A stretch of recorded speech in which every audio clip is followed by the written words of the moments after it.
Good morning. I'm so delighted to welcome all of you here today, those of you who are with us in person, and of course, those of you who are with us online. I know we're all tracking that Colombia is facing a moment of really extreme uncertainty. It faces overlapping challenges that are reshaping its political, its economic, and its social landscape. From deteriorating security conditions, a strained health system, to a fragile economy that has deepened public frustration and disillusionment. The assassination of Miguel Uribe earlier this year was a tragic reminder of how precarious the situation has become. Coca cultivation has surged while violence, displacement, and distrust in political institutions have risen. US-Colombia relations, once among the strongest partnerships in the hemisphere, are also under real strain, underscored by Washington's decision to decertify Colombia, the first time since the Samper administration I think about 30 years ago, actually.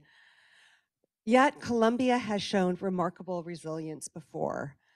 And its civil society, its private sector, and its institutions remain among the most robust and innovative in the hemisphere. The 2026 elections offer an opportunity to restore confidence, to renew leadership, and define a new course for governance, for security, and for development in the years ahead. So to help us unpack this very complex picture, I'm joined by three experts who I know are well known in our audience, but they all bring deep experience and deep expertise. So first we have Ambassador Carolina Barco, former Colombian Minister of Foreign Affairs and former Ambassador of Colombia to the United States. Carolina played a pivotal role during a very transformative period in US-Colombia relations. And it was marked by Plan Colombia and also your role in the negotiation of the free trade agreement. We have Dr. Cindy Arnson, former director of the Latin America program at the Wilson Center, and one of the foremost analysts of Latin American politics, of US-Latin America relations. And I think everyone knows that Cynthia has written extensively on Colombia and on US-Colombia relations. And finally, we have Sergio Guzman, the director of Colombia Risk Analysis, which is turning 7 on Saturday, I just learned. One of the country's most insightful observers of political and economic trends. His team does a remarkable job tracking government's commercial and security dynamics. And Sergio also has a long connection with the dialogue, and I'm glad to see Michael Shifter here because I think that connection it runs deep.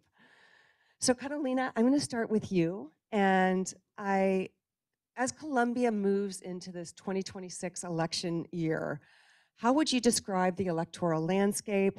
Who are the main candidates emerging so far? What do you see as the key issues?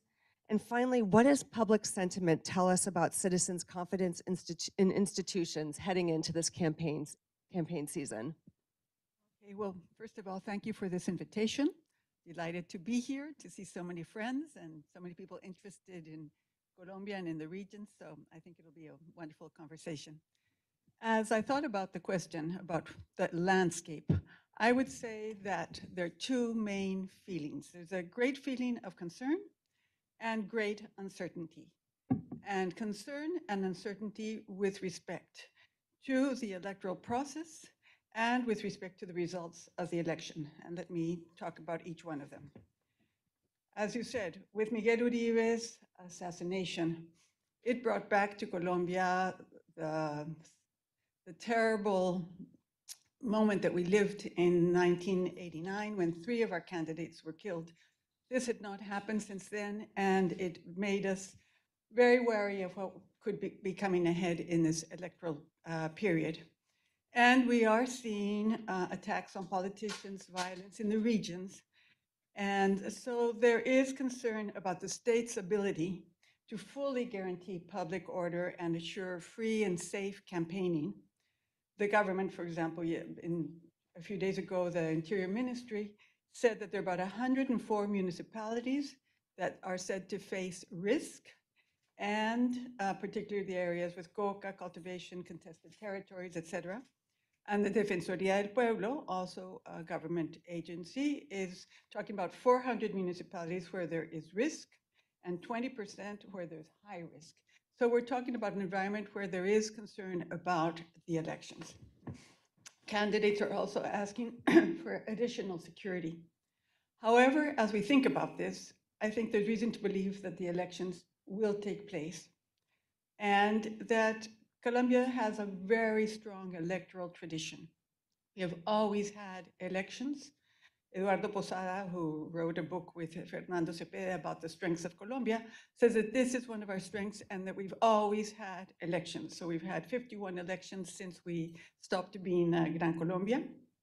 And the register, the Registrador Nacional del Estado, which is the national civil register and responsible for the organizing the elections, has come out to explain how the elections are going to be very controlled. There will be 14,000 places. There will be, with the presence of the Procuraduría, the Defensoría.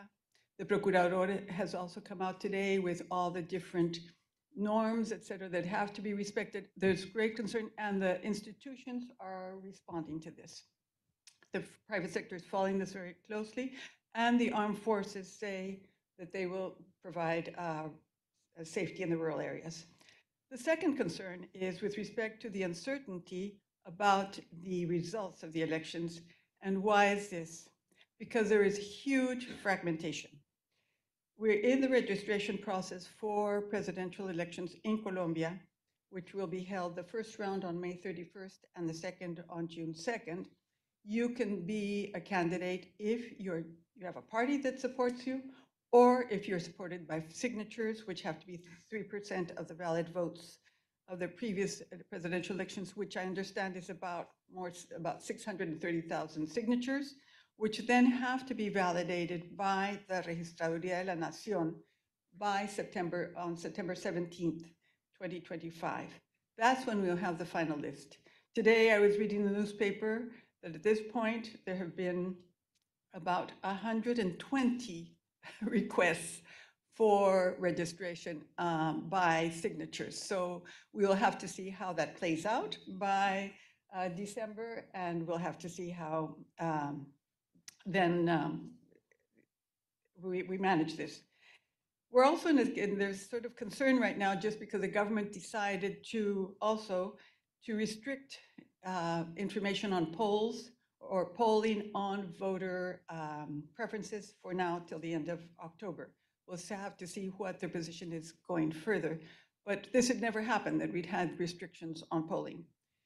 So what has been the response? And I think the response in the country is one of trying to get organized ahead of these elections, knowing that we have this fragmented situation. And for many months, our political leaders such as Gaviria, Uribe, Germán Vargas have independently talked about having inter-party coalitions and discussions.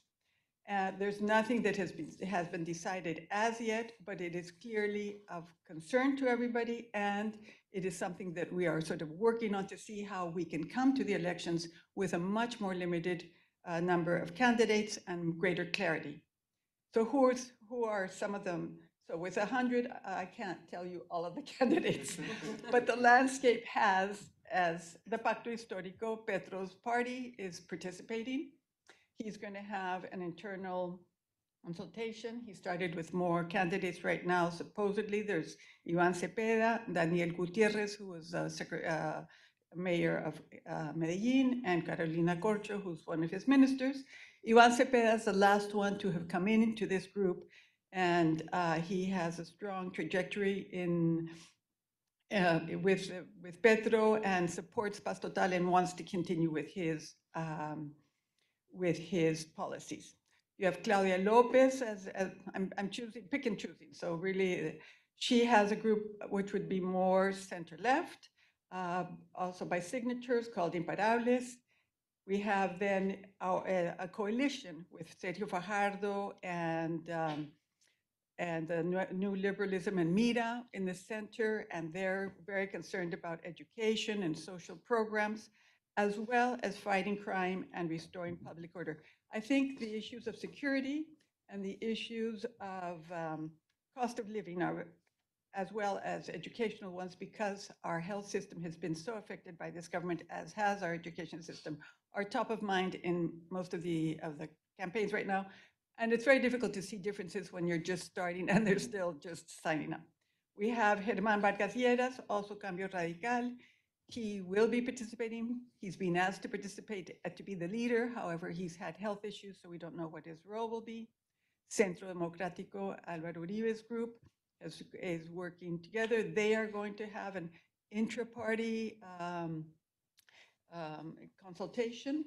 And then President Uribe is being very sort of a leader in moving this inter-party consultation with Gaviria. Gaviria has also been talking about it since June, which would be a consultation among the major parties, which might include the conservative, the liberal, Cambio Radical, as well as the Cambio Democrático, to choose the candidate. So what would be my response then to this concern and this uncertainty? We seem to be moving, we're conscious of the problem, we seem to be moving to try and propose some solutions. So hopefully the intra-party elections will take place so that will help clear some of the table. And then there will be hopefully a big group that will be part of the inter-party elections consultation, because there is a great concern, and I think that this will be a big motivation to get the groups to work together. Thank you so much, Carolina. So Sergio, turning to you, what is your read? Sergio. Is this working? Yes, here it is. Sergio, what is your read on the electorate? Is there a dominant sentiment emerging, whether it be fatigue, anger, or just like a desire for real kind of extreme kind of change, transformation? And what kind of space does this create for new movements or figures ahead of 2026? Great. Well, thank you so much, Rebecca, for the invitation. This is a very special moment. 20 years ago, I was an intern at the Inter-American Dialogue, and this sort of like brings it all back. Sorry. Michael took a chance on me. Thank you. No, that's great. The dialogue has been very important for all of our region and the conversations that have been held with Michael, with Peter, with you. So I agree with you. This is very important. And we are so lucky to have you, Sergio. Having said that, so the way we've been tracking the Colombian election at Colombia Risk Analysis has everything to do with emotion, right? And the dominant emotions are very unclear right now for a number of reasons, right? First, we have no polling until November. That takes all the data approach off the table. Second, we have a president who, despite there being negativity across the board on all issues, the economy, security, inflation, healthcare, has stayed at 37% popularity for the past 3 years. People can understand why. I will explain that to you in a second, but I think it's important to realize that in many regards, Petro is not popular because of himself, but despite himself, right? And what we try to discuss at Colombia Risk Analysis is, what are the leading strategies that each of the voting blocks has? Because Carolina is right, we don't have time to talk about 103 candidates, maybe 104 by the end of the day, right? So what we try to do is pick them up in buckets, right? What does the left look like? What does the center look like? And what does the right look like? And we wrote a paper called If They Want to Win, right? Talking about what each side has to do. For the left, if they want to win, they have to make a concession, something that President Petro is not well known for doing. And they have to choose somebody who may not represent the most cultish version of Petrismo, but somebody who has inroads to traditional parties. So somebody like Roy Barreras becomes a more viable candidate than a Daniel Quintero. But in a scenario where there's a runoff. Perhaps in a first round, not the most viable candidate, right? Because a lot of people would prefer to cut their arms off before they vote for Roy Barreras, right? For Daniel Quintero, perhaps the same, right? Um, the center, if they want to win, they have to choose. Sergio Fajardo and Claudia Lopez, separate, they won't make it. They're toast. And they probably know this. And this may come as a shock to a lot of people in the room, for the right, depending and relying on anti-petrismo, is not going to win the election. Because, as I mentioned, Petro is not popular because of who he is. He's popular because of what he represents. Petro has cultivated a base of voters over 40 years. They're a disciplined base. They're a loyal base. And he's constantly fed that base with arguments or with speeches or with rhetoric. They're captivated. Second, this is the first time in Colombia that we have a government that looks like the governed. Don't let that for a minute not cause an impression upon you. Because it's the first time a lot of Colombians see an Afro-Colombian vice president, an Afro-Colombian ambassador to the United States, an indigenous ambassador to the United Nations. And a lot of people, they don't say, oh, they're unprepared. They say, that looks like me. That causes an impression. When Petro says, my ambassador shouldn't speak English, a lot of the foreign policy intelligentsia goes like, oh. A lot of people say, I don't speak English. See, it has an aspirational element to it. And Petro knows very well how to cultivate and touch those heartstrings. And the third reason is Petro is cultivating young voters. He's speaking to a different crowd. And he's speaking to the concerns of those young voters, the environment, the situation in Gaza, which are major triggers for the under 20s Gen Z crowd. Rebellion is a very common theme. And Petro knows this.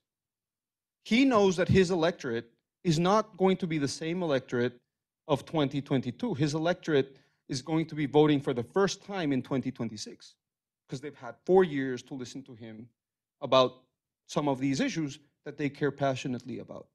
So to succinct again, if the left wants to win, they have to make a concession. If the center wants to win, they have to choose. And if the right wants to win, they have to realize that antipetrismo alone will cross the finish line. Thank you for that.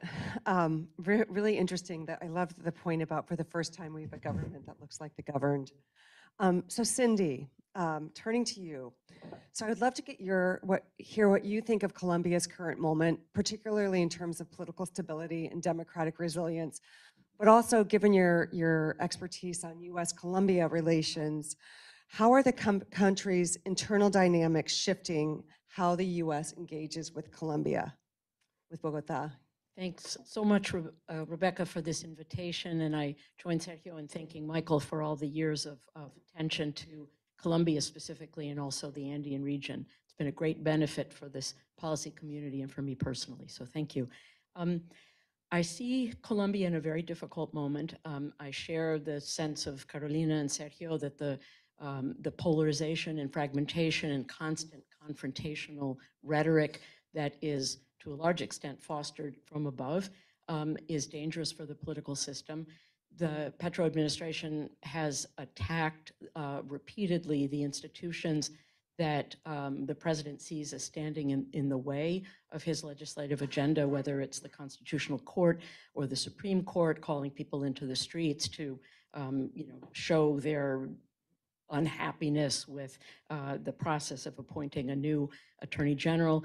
And so far, Colombian institutions have been very strong and resilient and have survived these kinds of pressures. But over the long term, I think a lot depends on what comes next, what comes after Petro.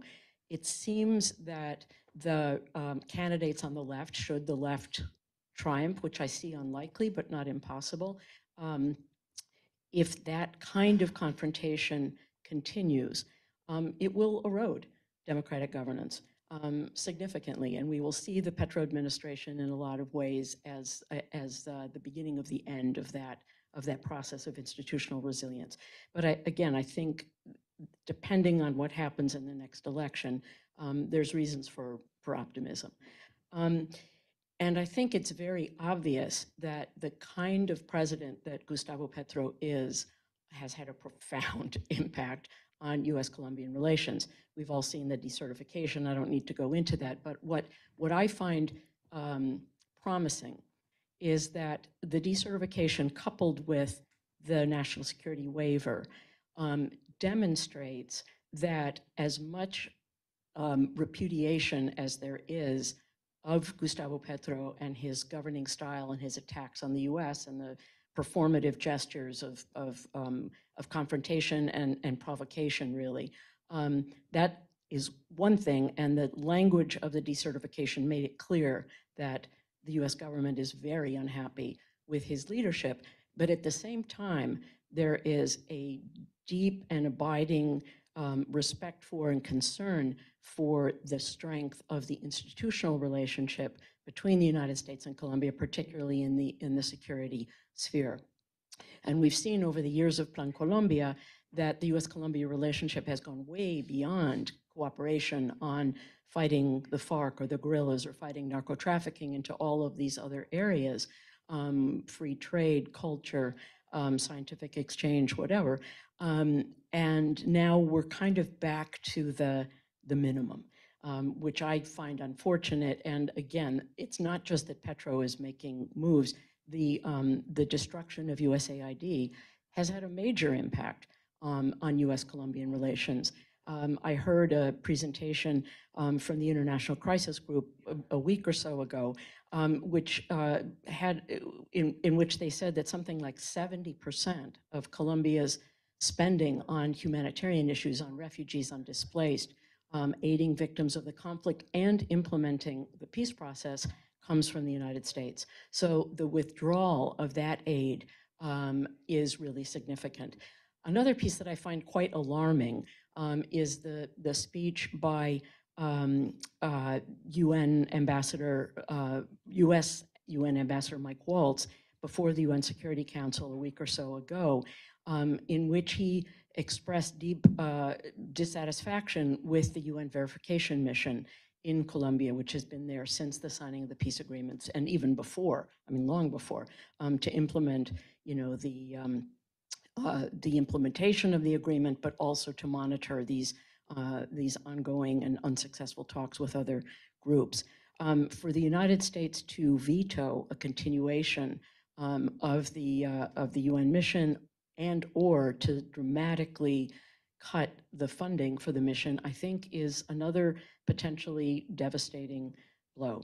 So I see, you know, US-Colombian relations as very precarious on the political side. Again, another bomb thrown yesterday when President Petro accused the United States of bombing a fishing boat in its efforts to attack so-called narco-trafficking vessels in the Caribbean. Statement vehemently repudiated by the State Department. We don't have to go into, you know, what Petro said at the UN General Assembly at a pro-Palestinian demonstration calling on U.S. troops to disobey. I mean, these are acts of sedition. Anyway, so the institutional security relationship remains very strong.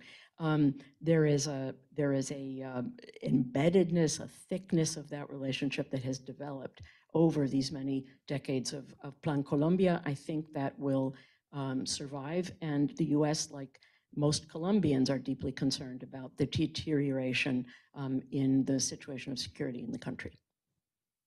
Thank you, Cindy. That's the perfect segue into, I want to do one more round, and then I want to open it up to all of you. But turning to some of the issues that have come up that loom large, I think loom large for many Colombian voters, security and the economy. Starting with security, as has been mentioned, Colombia is witnessing this escalation of violence that recalls some of Colombia's most difficult chapters. So Catalina, starting with you, as someone who's seen the arc of U.S.-Colombia security cooperation and witnesses how the approaches have varied across time, but also across different leaders, how do you interpret this moment? Nearly a decade after the peace accord, what explains the persistence and in some areas, really worsening violence? I couldn't agree more with Cindy's analysis. And in fact, I wanted to start when I was thinking about this question by saying, I think we have to maintain sort of a long-term view of what our relationship has been. Because if we think about it, Colombia and the US have had a relationship for 200 years.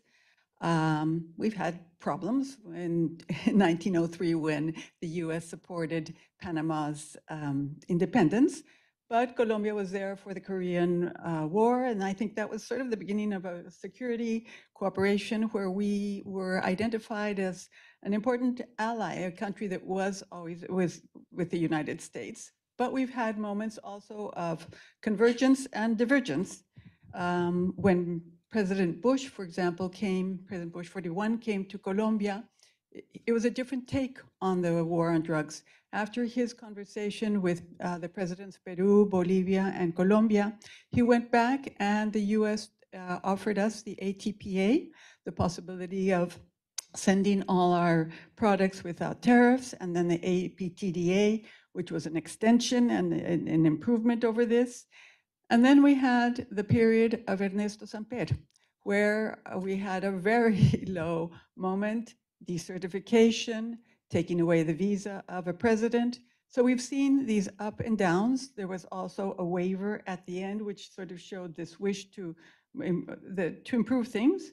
And then we see the rebuilding of the relationship between President Pastrana, President Clinton, the beginning of Plan Colombia, to support what President Pastrana wanted to do, which was a peace process, but also strengthen social programs in Colombia with Familias en Acción.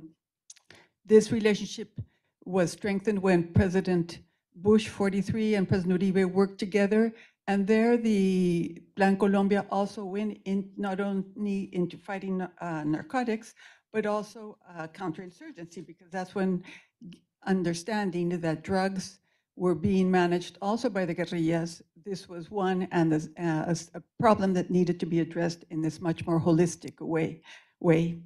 And so we find that the relationship has had ups and downs, and clearly right now we are in a moment that is very, very complicated, as reflected, as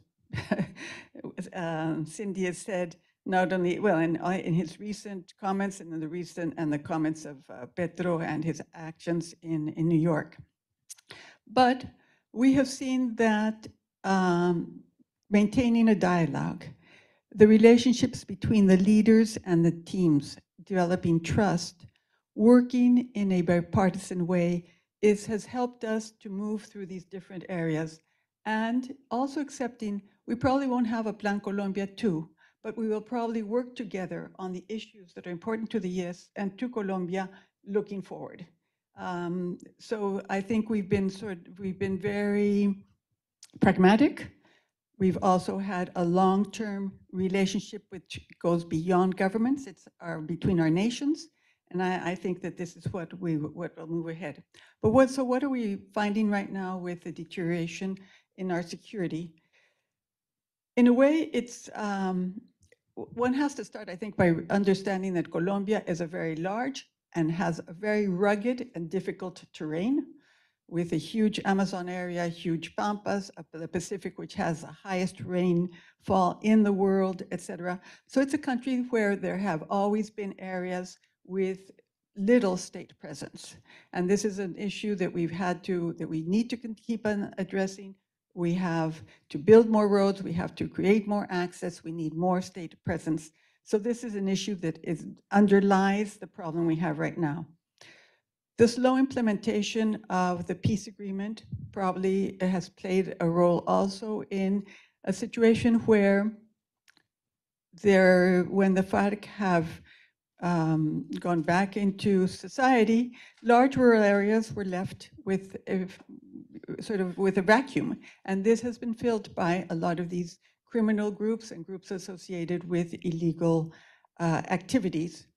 And so when Petro comes in and decides that he's going to have a total peace policy, which means he's going to make peace with all groups, criminal, organized crime, or dissidents, without making any differences, without requiring any commitments. And this will be a unilateral ceasefire, which means that our armed forces cannot defend the civilians because they don't know if the civilians are part of these groups with whom there's a ceasefire. So this has put the situation in a very precarious way so that all these groups have been strengthened and have been given all the space that they need.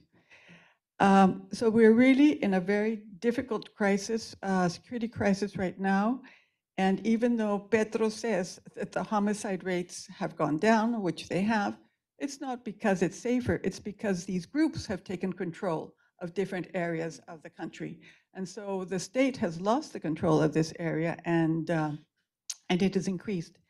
And so the country is being controlled by many different groups right now. There are about, according to a study done by Ideas para la Paz, which is a very important foundation that studies these issues, it says that 391 municipalities are dominated by the Clan del Golfo. 30% are influenced by FARC dissidents, 22% by the ELN, and other groups manage different areas where there's illegal mining, drug trafficking, and human smuggling. And so what Jorge Restrepo, from a study that he did for the Javeriana, says that the conflict now in Colombia is not so much against groups versus the state, but among the different groups. So we're getting violence that is also just the result of all this internal friction that there is between all these groups, so that assassination of social leaders has increased again. Extortion, apparently, in parts of the world, of the country, are up incredibly. Barranquilla, they talk about an extortion rate of 98%. Kidnappings have gone up by 40%, forced confinement by 71%, displacement by 42%. For example, in Cucuta, where I'm working on a project of a hospital, more than 70,000 people have left Catatumbo because of the displacement that there is. I mean, there is a real issue, and it's very concerning.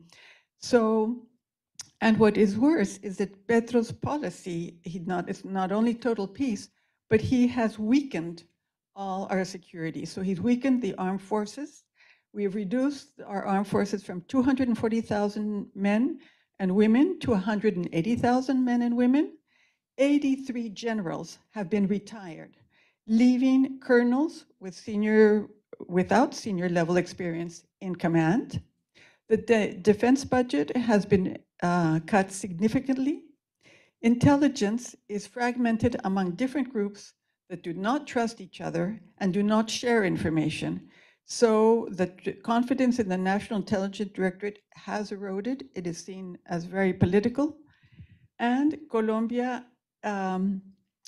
faces all these challenges in an environment in which Petro has decided that we will no longer seek support from the countries that have helped us with the helicopters, with the United States, with Israel.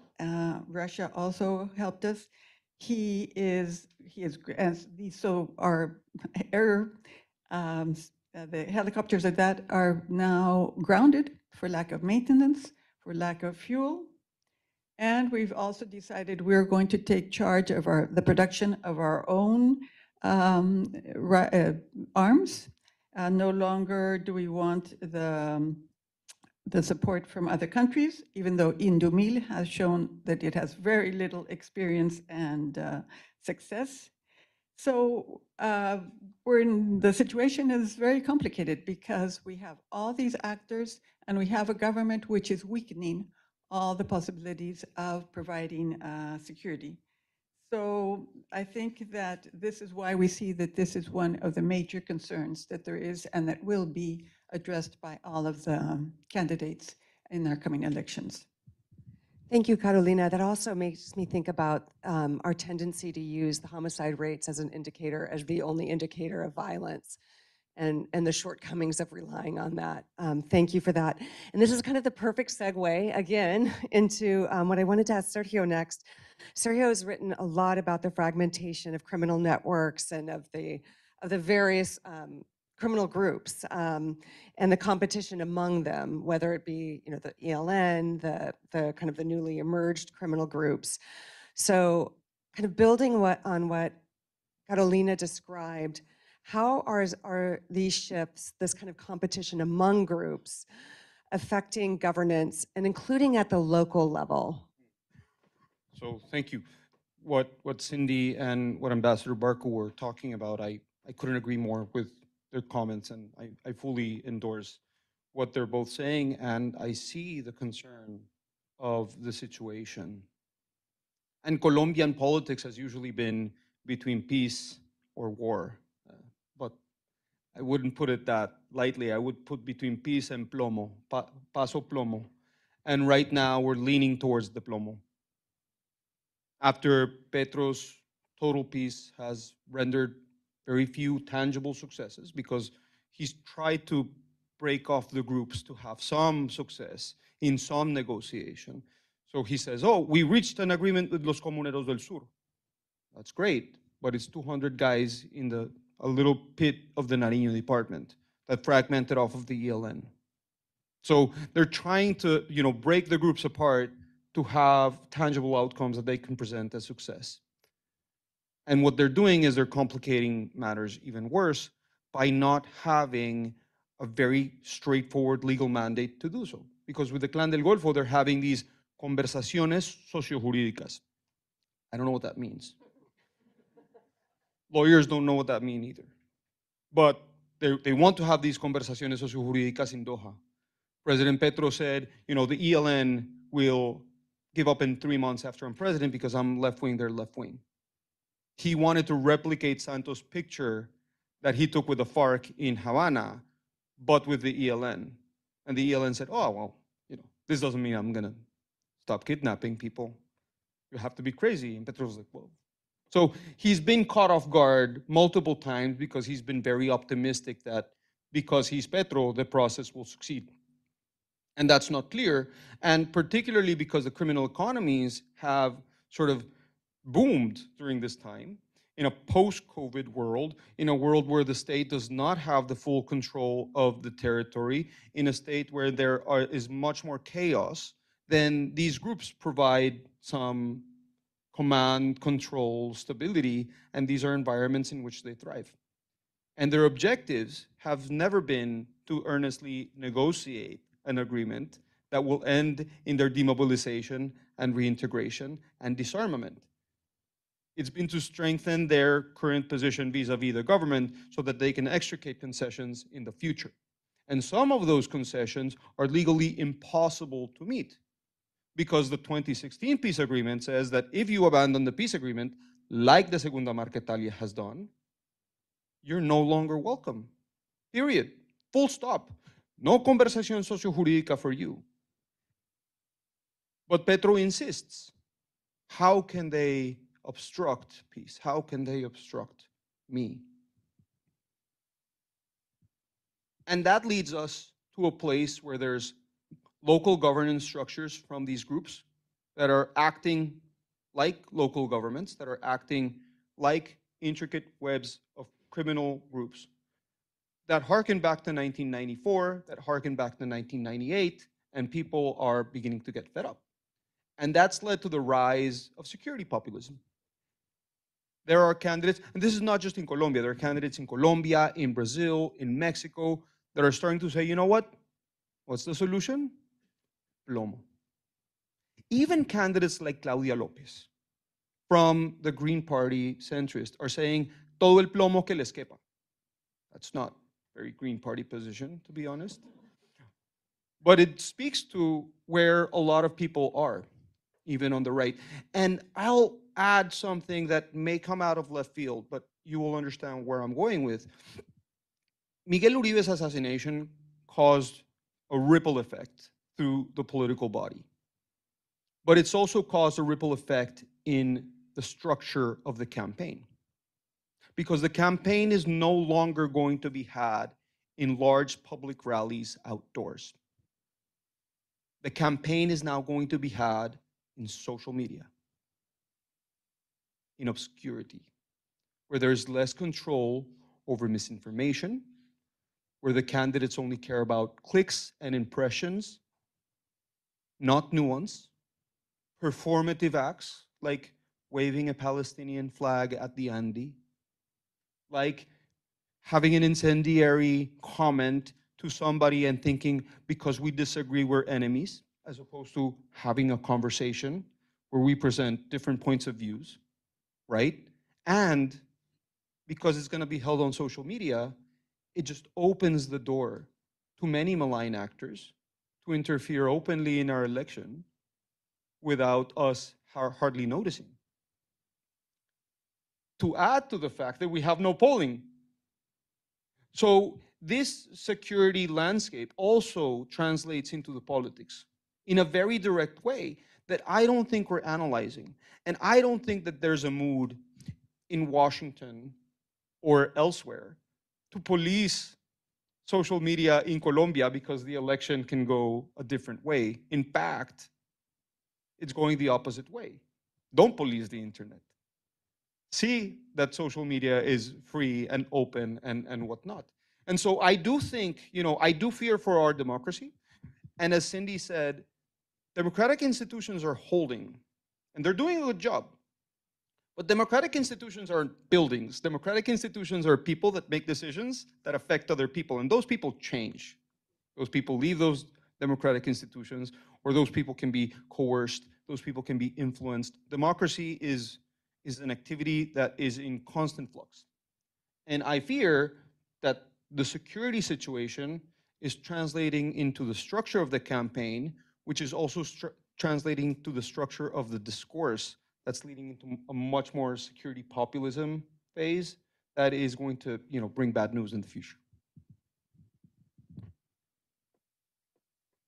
Sergio, and I'm so glad you mentioned this idea of security populism, because like you said, this is not just Colombia. This idea that security and rights are not, that they're mutually exclusive is really dangerous, and especially the Claudia Lopez statement. I found that quite chilling.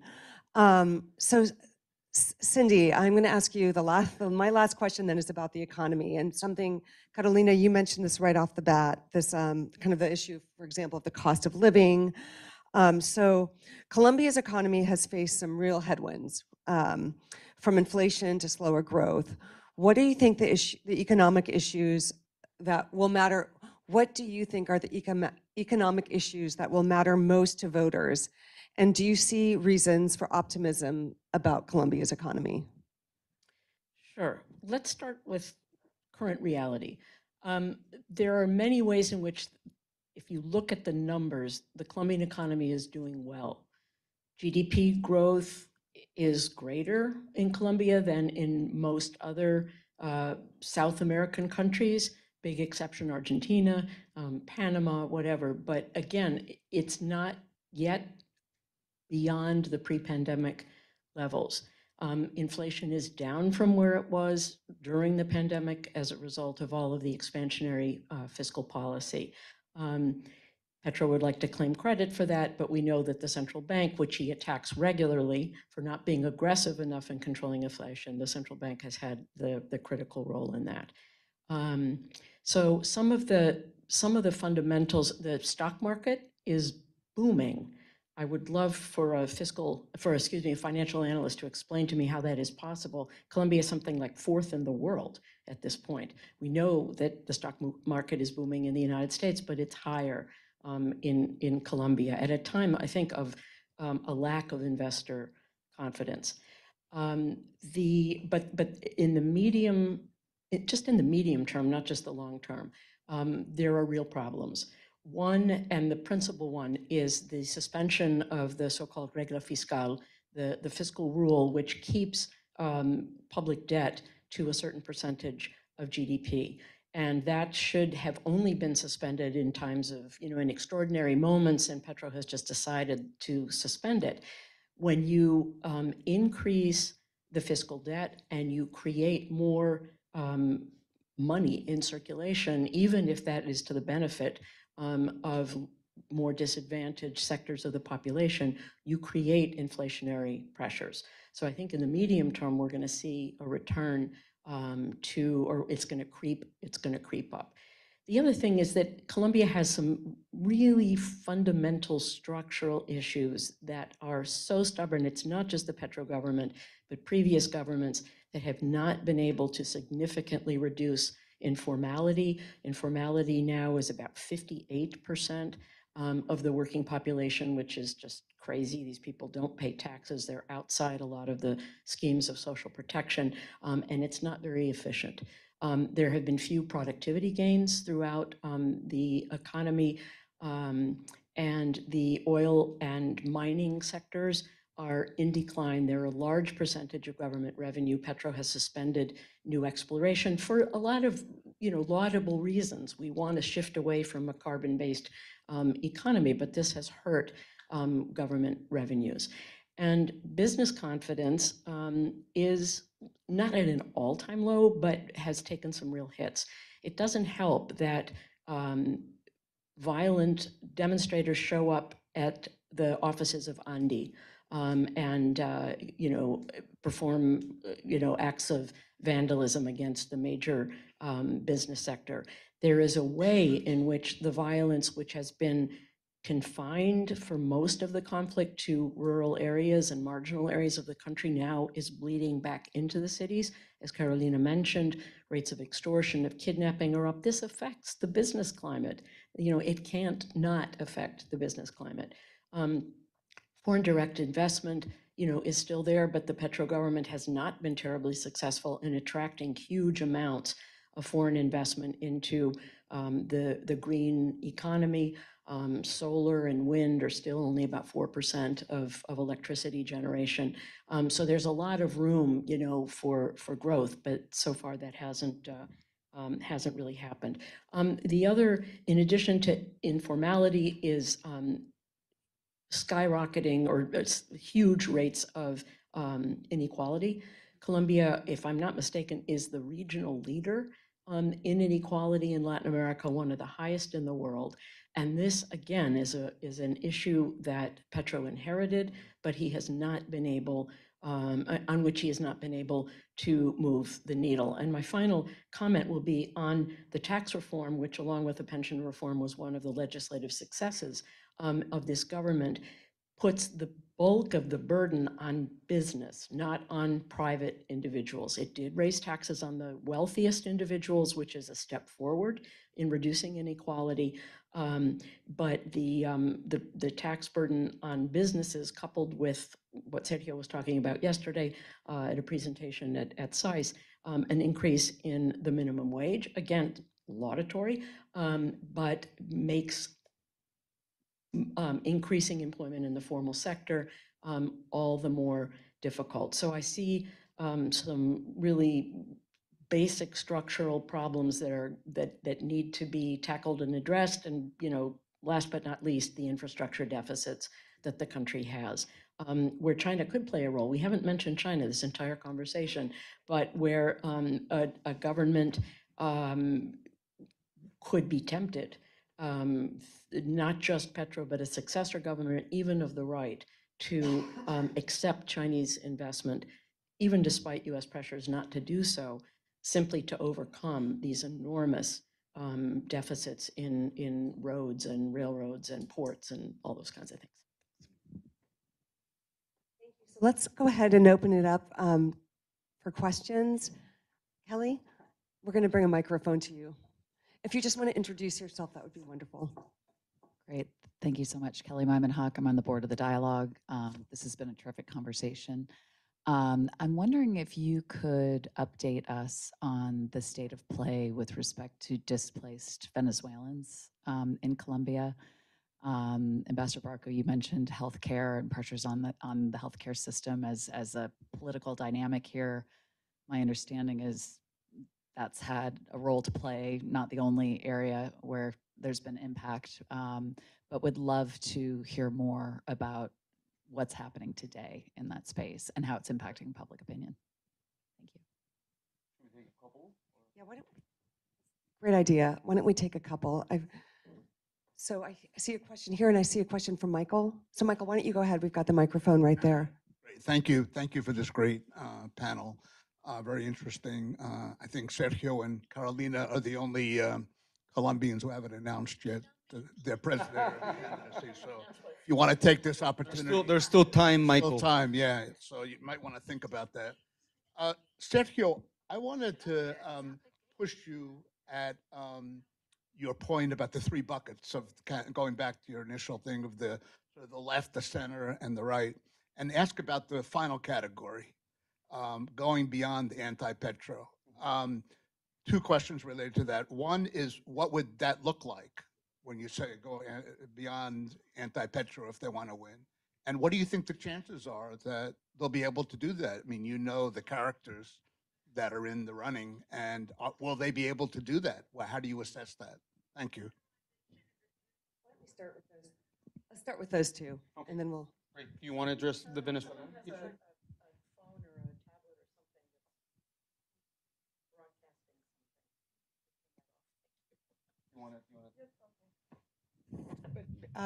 Yes, and please add if there's something. The problem with the Venezuelans was that Petro decided because Maduro was elected, because they were friends, there was no more problem with Venezuela. So Venezuela was in a fine condition. So all the structure that we had built, that the previous government had built in order to give them documents, access to health, access to education, helping them organize themselves, the whole structure was done away with because the problem doesn't exist, because Petro said it didn't exist. So this has been really very, very complicated, very difficult. Going back to the case in Cucuta, for example, where I've been working closely, 70% of the beds are being used by Venezuelans who can't pay. We're finding, for example, that the rates of maternal death, childbirth death are increasing because because of all of the high levels of malnutrition and lack of health services, etc. So the problem with Venezuelans is we're not addressing it. And the problem continues, and we're continuing to get more and more migrants coming in, and the expectation is that this will continue.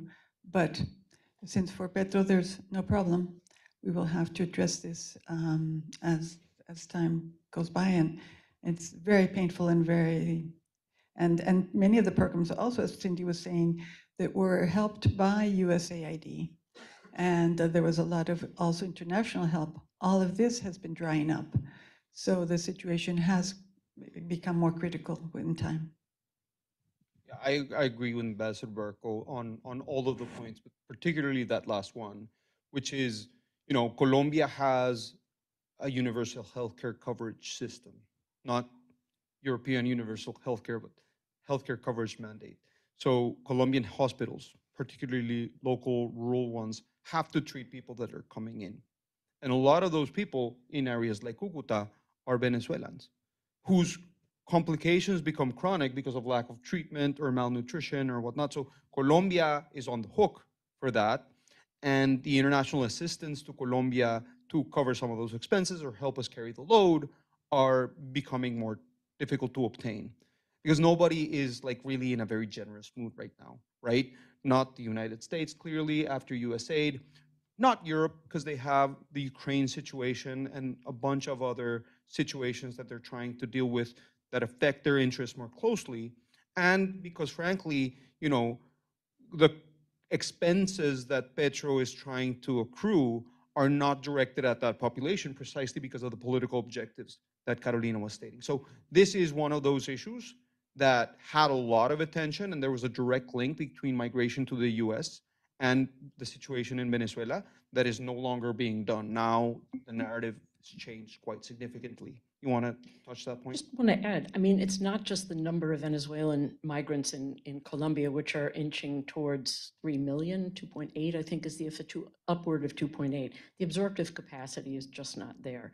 with or without, and public opinion long ago turned sharply against, a very welcoming policy. But I think it's Lawrence mentioned the number of Colombians that have left Colombia in the last couple of years, not just people of modest or of means showing up at the US southern border, but professionals, middle class, upper middle class, going mostly to Europe, to a lesser extent to the United States. I mean, we're talking about hundreds of thousands, probably anywhere from 750,000 to 1 million people have left because they are pessimistic about the future of their country. Many of them are young people, which is very concerning. Yeah, I think we have time for, why don't we answer Michael's question Yeah. as well? I think we could. So that's a great question. We're not in 2018 anymore. We're not in 2014 anymore, when Uribe was the synonym of the opposition. Uribe is a very important part of the opposition, but the opposition itself is fragmented. Vargas Lleras wants a role there, Vicky Dávila wants a role there, Abelardo de la Espriella wants a role there, Santiago Botero wants a role there, Juan Carlos Pinzón wants a role there, and Uribe used to be the guy who called the shots and said, this is the candidate. That's no longer the case, and everybody smells blood in the water. I'm using too many violent analogies, but point is, no, and look, maybe this is sensitive to mention here, but when Miguel Uribe was killed, instead of becoming a huge moment of unity for that faction, it became a moment of political opportunism for many. So instead of, bringing them together, it wedged them apart. Because Pinzón had a moment for 15 minutes where people said, oh, Pinzón is the guy. And I think a lot of people in Washington were very excited about that. And then the people in the hard right were saying, no, Pinzón is too Santista for our taste. Like, they have to give in a little bit. But they're refusing. And, to be completely honest, as I usually am when I'm not crying, Uribe's electorate lives off of nostalgia that a lot of people understand and hold very close to their hearts. But that electorate is getting older. Petro's electorate is not nostalgic about 2002, because they weren't born in 2002, right? So they don't understand what we've overcome. And so for them, that whole sort of, they read about paramilitarism, and they read about the ill consequences of that, but they've never had to live in an environment where safety is the main concern on a day-to-day basis. And it's, to rationalize fear is something, but to feel it is another. And I think that galvanized Uribe's support in a generation. But people don't feel the same chill in their bones about leaving Bogota that they did in 1999. And so I think that in a way, the right wing is trying to use that as glue, but they don't realize that the electorate is so interested in so many other issues. One of the, in Argentina, Milei had a mandate because 60% of the people thought inflation was the issue. Security in Colombia is the most important issue, but 22% of the electorate think it's the main issue. So the issues that the Colombian electorate cares about are much broader, which doesn't necessarily make Uribe's point the best. And just to make one more point, this election is not going to be boring, which means I will have very good job security. But this election is not going to be between two candidates that speak well about one another, that support one another, that think that, either way we'll work together. This is going to be an election between people who passionately hate each other, who want to paint a very drastic picture between life and death, between peace and war. And they're going to try to pull us apart as much as they can, and so are our adversaries. Carolina or Cindy, do you want to add to that? Okay, okay. Unfortunately, we are out of time. But I want to thank the three of you so much for being here and for sharing your wisdom and your insights with us. I think this was a wonderful conversation. And we will have you all back as things unfold over the next months. Thank you all, and thank you all so much for joining us.